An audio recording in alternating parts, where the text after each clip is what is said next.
to say hi to Trey Sermon. So everybody wave right now. I want everybody to, there you go, there you go. I told you, Trey, this is a good group of people. So we're going to open up questions for Trey Sermon with, first questions comes from Jared Smalley with WCMH Channel 4 and Bill Landis on deck. Jared? Welcome to Columbus, first of all.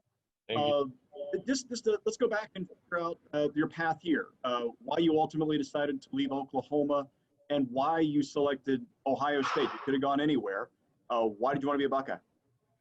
I just fell in love with the culture here. I mean, it's a great coaching staff, and I mean, just great players here that I've known throughout the recruiting world.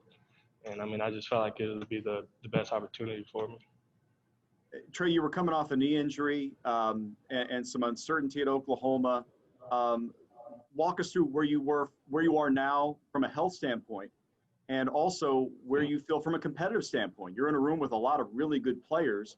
Your personal health and the health of the competition in that room. Coming off a knee injury, I mean, it was pretty tough, but I mean, I've managed to, throughout like quarantine and everything, just managed to, I mean, just get back to 100%. And I mean, that's where I am now. I mean, this is the best I ever felt, I mean, my entire career. And I mean, just to be in the room with like guys like Master, Steele, Xavier, just all great guys. And I mean, we come in and we compete every day. Next up, Bill Landis with The Athletic and Dan Hope on deck. Bill? Hey, Trey. Coach Alford was talking about, one of the things he wanted to work on with you was running behind your pads a little more, maybe running a little lower since you're such a taller guy compared to most other running backs.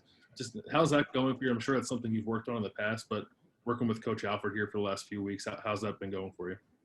It's been going pretty good. I mean, especially since we've been able to put back on pads and everything. So, I mean, that's kind of been more the focus point. I feel like so far, like I said, I mean, it's been going pretty good. I mean, I am a taller running back, and I mean, I kind of already knew that. So it's like throughout my career, I mean, I've always tried to just lower my pad level upon contact and everything. And I mean, I feel like I'm definitely getting better at it. And when you were sort of going through the transfer process, what about this offense was appealing to you? Why do you think your skill set would work well with what they do here? Really just how they use their running backs. I mean, the system is kind of sort of the same as Oklahoma. I mean, they throw the ball a lot to the running backs.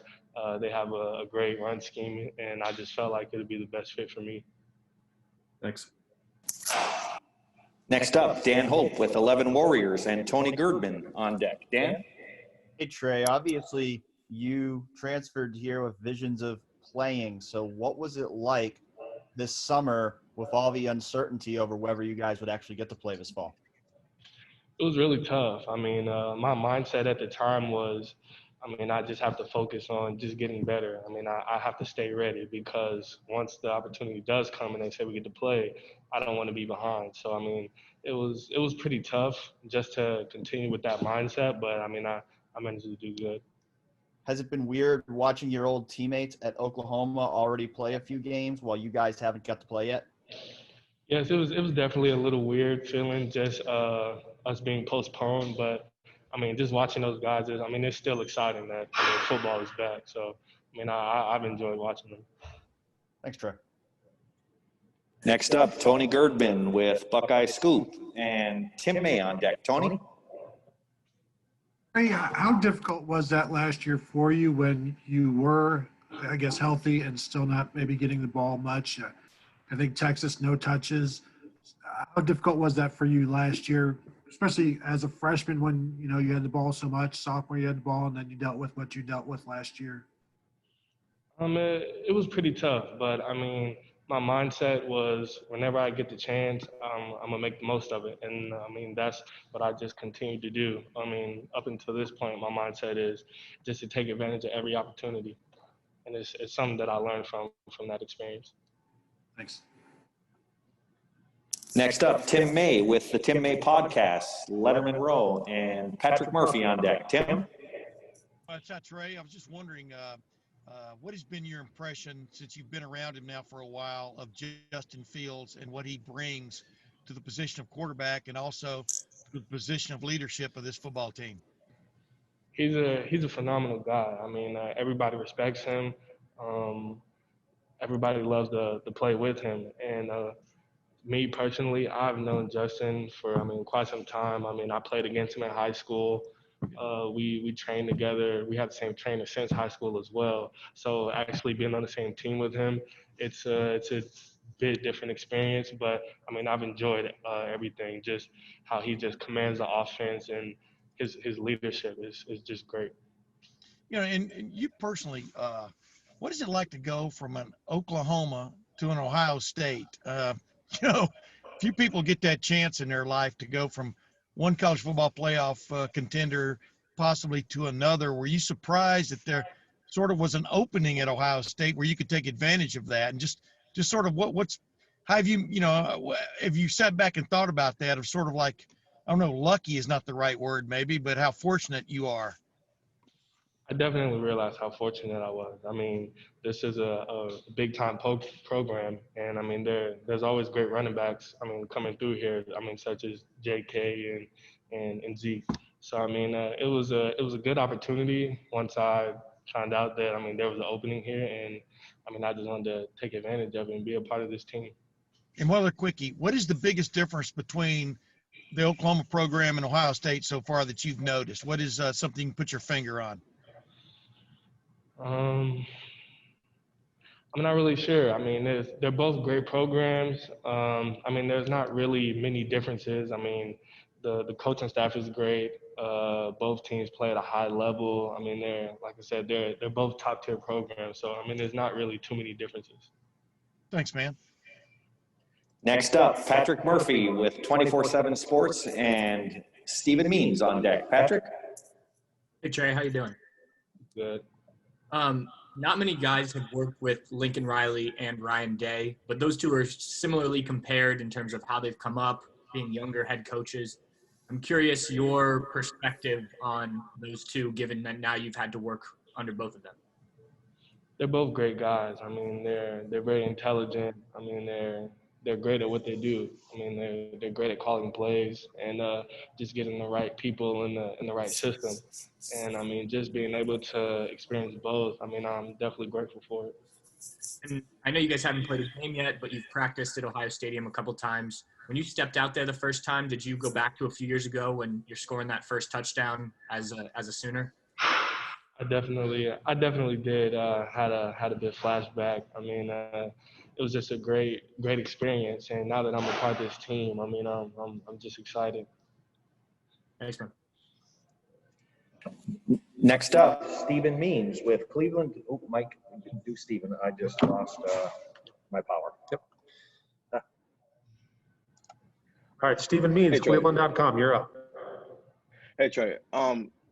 Your quarterback situation has been Heisman Trophy winner, number one pick, Heisman Trophy winner, number one pick, Heisman Trophy finalist, and now potential Heisman Trophy winner, number one pick. I mean, just kind of break down, like, having that type of – those are the type of quarterbacks you've played with, and just kind of compare them all. And, where does Justin kind of fit in that line of what Baker Mayfield, Kyler Murray, and Justin Hurts were? Jalen Hurts, yeah. Well, I mean, for one, they're all great quarterbacks, and I mean, they were all very dynamic. And I would kind of say Justin is more similar to Kyler as far as being dynamic.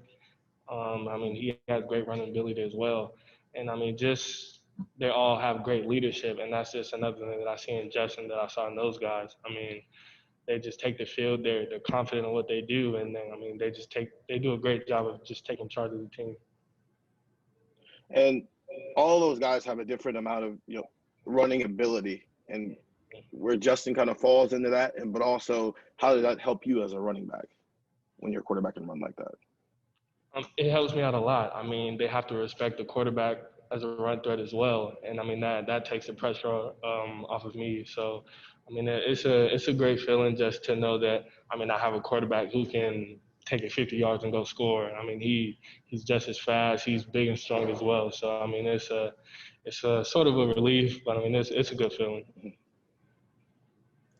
All right, and our last questioner of the day will be Jeremy Birmingham from Letterman Row. Jeremy. Hey, Trey. Thanks for taking time today. Hey, how unique is the relationship that you and Tony Alford have to get you to this point where you were obviously heavily recruited by Ohio State in high school, chose to go to Oklahoma, and then come back to Ohio State at the end of your college career?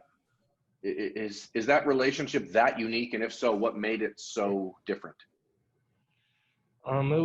We just established a great relationship as soon as he started recruiting me out of high school. And I mean, although I went to Oklahoma and I had my years there, I remember after we played him, I mean, we talked a little bit after the game, and he was just checking in with you how I was doing. So it's like now, once we got to this point, it's kind of just we picked up where we left off, and it was just unique because, I mean, Coach Alford's such a genuine guy, and I mean, all the players he comes in contact with, he really cares about them, and I feel like that was just the thing that stuck out the most.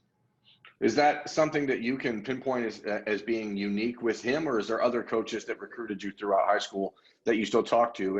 And you know, you mentioned the coaching staff in general at Ohio State. I'm curious if you've seen that sort of attitude permeate through the entire staff.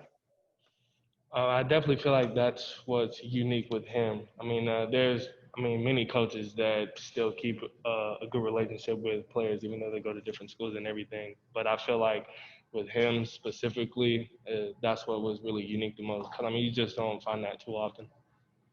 And, I mean, how was it the way that relationship developed over the last few years? I mean, was it just like a phone call every couple months? I mean, how often did you guys stay in touch? And who was generally leading that? Was it you or him? We didn't really stay in touch too often just because, I mean, we were both so busy. I mean, he had to coach the guys here, and I mean, I was just trying to find my way through college, just get everything established. But I mean, once we did every so much, it was really just me just checking in and just communicating with them. Thanks, man. Appreciate it. Trey,